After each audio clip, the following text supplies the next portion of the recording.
இயற்கையின் கோரப்பிடியினால் கண்ணீர் வடிக்கும் அந்த மக்களுக்கு நிவாரணம் வழங்குவதற்கு வரையறுக்கப்பட்ட கேபிட்டல் மகாராஜா நிறுவனம் முன்வந்திருக்கின்றது. அதன் அடிப்படையில் சக்தி சிரச நிவாரண பயணத்தை நாங்கள் இந்த முறையும் ஆரம்பிக்க இருக்கின்றோம். அதற்காக MTV MBC ஊடக வலையமைப்பின் தலைமை அலுவலகத்தில் தற்பொழுது அதிக அளவிலான மக்கள் அந்த நிவாரண பொருட்களை எம்மிடம் கையளிக்கும் காட்சிகளை காணக்கூடியதாக இருக்கின்றது. இது தொடர்பிலான விரிவான தகவல்களை வழங்குவதற்கு அந்த இடத்திலிருந்து தகவல்களை வழங்குகின்றார் எமது அலுவலக செய்தியாளர் உமா சந்திரா பிரகாஷ். வணக்கம் உமா. வணக்கம் ரியாஸ். நாங்கள் MTV MBC தலைமை காரியாலய வளாகத்திலிருந்து தற்போது தொடர்பினை ஏற்படுத்தி இருக்கின்றோம். உங்களுக்கு தெரியும் எவ்வளவு ஒரு நெருக்கமான ஒரு சூழலில் நான் தற்போது நின்று பேசிக் கொண்டிருக்கின்றேன்.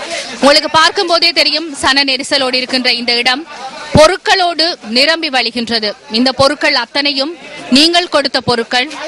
மலேகத்தில் மண்மேடால் பாதிக்கப்பட்டு மண் சரிவால் பாதிக்கப்பட்ட எங்களுடைய மலேக உறவுகளுக்காக நாங்கள் சக்தி சிரச நிவாரண யாத்திரையை ஆரம்பித்த போது எங்களுடைய வேண்டுகோளை சிரமேற்கொண்டு நீங்கள் கொண்டு வந்து கொடுத்த பொருட்கள் தான் இந்த பொருட்கள். இந்த பொருட்களை சேகரிக்கும் நிலையங்கள் பலவற்றை நாங்கள் நிறுவி இருந்தோம். எங்களுடைய தலைமை காரியாலயம் பிரேப்ரோக் பிளேஸில் அமைந்திருக்கின்ற இந்த இடம் இது மாத்திரமல்லாமல் ரத்மலான ஸ்டெயின் கலையகத்திலும் நாங்கள் பொருட்களை சேகரித்திருந்தோம். வெள்ளவத்த ராமகிருஷ்ண மிஷன், கொழும்பு 13 விவேகானந்த சபை ஆகிய இடங்களிலும் கண்டி சிட்டி சென்டரிலும் நீங்கள் வழங்கிய பொருட்களை நாங்கள் மிக பொறுப்போடு பெற்றுக்கொண்டோம். அதே நேரத்தில் நாங்கள் நேற்று மாலைதான் இந்த திட்டத்தை அமுல்படுத்தினோம். இந்த திட்டத்தை அமுல்படுத்தும் போது இன்றைய தினம் நள்ளிரவு 12 மணி வரை உங்களுக்கு நாங்கள் நேரம் கொடுத்திருந்தோம். நள்ளிரவு 12 மணிக்கு முன்பதாக உங்களுடைய பொருட்களை கொண்டு வந்து எங்களிடம் ஒப்படைக்கலாம் என்றும் ஒரு வேண்டுகோளை விடுத்திருந்தோம். ஆனால் நீங்கள் கொடுத்த ஆதரவு என்பது எங்களை மெய்சிலிருக்க வைத்திருக்கின்றது. கிட்டத்தட்ட நண்பகல் 12 மணி 1 மணி கடக்கும் போது பெருந்தொகையான பொருட்கள் எங்களுடைய கைவசம் கிடைத்திருக்கிறது. கொஞ்சம் கொஞ்சமாக நேரம் செல்ல செல்ல எங்களுடைய பொருட்களுடைய எண்ணிக்கையும் அதிகரித்திருக்கின்றது. எனவே மாலை 5 மணிக்கு பிறகு எங்களுடைய தலைமை காரியாலயத்தில் மாத்திரம்தான் நாங்கள் பொருட்களை பெற்றுக்கொள்வோம். ஏனைய இடங்களில் பொருட்கொள்வனவை நிறுத்தி இருக்கின்றோம், பொருட்களை பெற்றுக்கொள்ளும் நடவடிக்கைகளை நிறுத்தி இருக்கின்றோம் என்று நாங்கள் சொல்லியிருந்தோம்.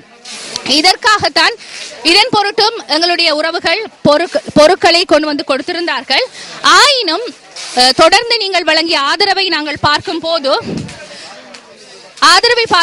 தொடர்ந்து நாங்கள் எங்களுடைய பொருட்களை தலைமை காரியாலயத்திலும் பெற்றுக்கொள்ளும் நடவடிக்கைகளை நாங்கள் நிறுத்தி இருந்தோம்.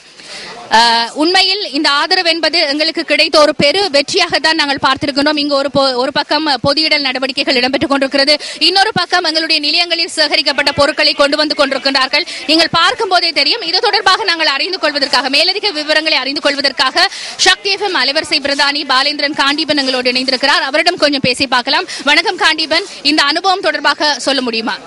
வணக்கம் உமா. இந்த சக்தி செய்திகளை பார்த்துக் கொண்டிருக்கிற உங்கள் ஒவ்வொருவருக்கும் நாங்கள் சொல்கின்ற ஒரே செய்தி, தலை சாய்த்து எங்களுடைய மனப்பூர்வமான நன்றிகளை உங்களுக்கு தெரிவித்துக் கொள்கின்றோம். உங்களுடைய நிவாரண பணி நீங்கள் பார்ப்பீர்கள், இங்கே நேரடியாக வந்து பார்த்தால் உங்களுக்கு தெரியும், கடல் அலை போல மிக மிக மிக நாங்கள் எதிர்பார்த்ததை விட மிக அதிகமாக நீங்கள் வாரி வழங்கி இருக்கின்றீர்கள். உங்களுடைய மனிதநேய பணிக்கு தலை வணங்குகின்றோம் சக்தி குடும்பத்தின் சார்பாக. இது மக்களால் மக்களுக்காக மக்கள் சக்தியோடு இணைந்து மக்கள் வழங்குகின்ற நிவாரண பணி.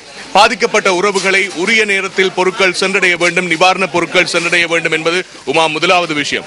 இரண்டாவது விஷயம், அந்த பாதிக்கப்பட்ட உறவுகளை, குறிப்பாக அந்த மலையகத்திலே கொஸ்லந்தவையில் மண் சரிவினால் புதையுண்டு போன தங்களுடைய பெற்றோர்களை இழந்து எத்தனையோ பிள்ளைகள் இருக்கின்றார்கள். அந்த பிள்ளைகளுடைய எதிர்காலம் என்ன என்கின்ற மிகப்பெரிய கேள்வி இருக்கின்றது.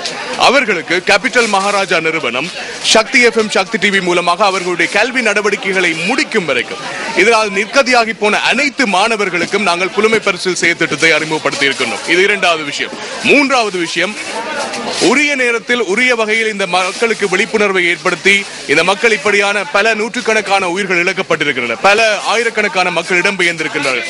எல்லா மக்களுக்கும் எல்லாம் செய்தாச்சு என்று கூட சில ஊடகங்கள் சொல்வது மிக கவலையான விஷயம். அதாவது மக்களுக்கு 40 லட்சத்தை இவர்கள் வழங்கி இருக்கிறார்கள், 50 லட்சங்களை இவர்கள் வழங்கி இருக்கிறார்கள், எல்லாமே இருக்கு என்று சொல்கின்ற ஒரு கவலையான நிலைமை கூட இருக்கு. அதை தாண்டி அந்த மக்களுக்கு இனி இப்படி ஒரு கஷ்டம் வராமல் இருக்க மலையகத்தில் இருக்கக்கூடிய ஒவ்வொரு உறவுகளுக்கும் இந்த விழிப்புணர்வை ஏற்படுத்துவது என்பது மிக முக்கியமான விஷயம். அந்த விழிப்புணர்வை ஏற்படுத்துவதற்காக சக்தி TV சக்தி FM நியூஸ் ஃபர்ஸ்ட் பல செயற்திட்டங்களையும் நிகழ்ச்சிகளையும் தொடர்ச்சியாக வழங்கி வருகின்றது. இன்றைய நாள் முழுவதும் சக்தி FM நாங்கள் குறிப்பாக அனைத்து நிகழ்ச்சிகளையுமே வளமையான நிகழ்ச்சிகளை புறந்தள்ளி இந்த விழிப்புணர்வு செயற்திட்டத்திற்காகவும் நிவாரண பணிக்காகவும் எங்களுடைய முழு நிகழ்ச்சிகளையுமே வழங்கியிருந்தோம்.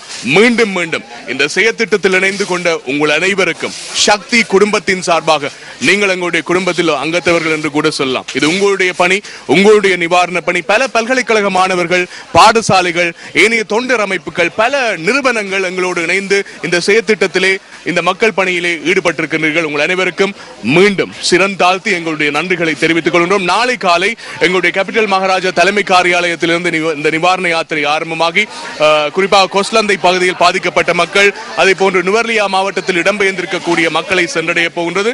வைத்தியர்களும் எங்களோடு இணைய போகின்றார்கள் அந்த பாதிக்கப்பட்டவர்களுக்கான ஆலோசனைகளை வழங்குவதற்காக. எனவே இதில் இணைந்து கொண்ட உங்கள் அனைவருக்கும் மீண்டும் சிறந்தாழ்த்தி எங்களுடைய நன்றிகளை தெரிவிக்கின்றோம். நன்றி. நன்றி காண்டீபன். நிச்சயமாக ஒரு துயரம் ஏற்படும் போது அல்லது ஒரு அனர்த்தம் ஏற்படும் போதுதான் எங்களிடம் எவ்வளவு தூரத்துக்கு மனிதநேயம் உயிர்ப்பித்திருக்கிறது என்பதை நாங்கள் காணக்கூடியதாக இருக்கும். அந்த வகையில் மக்களாகிய நீங்கள் மலையக சொந்தங்களுக்காக வழங்கிய ஆதரவுக்கு எங்களுடைய சிரம் தாழ்த்திய நன்றிகளை நாங்கள் தொடர்ந்து தெரிவிக்கின்றோம்.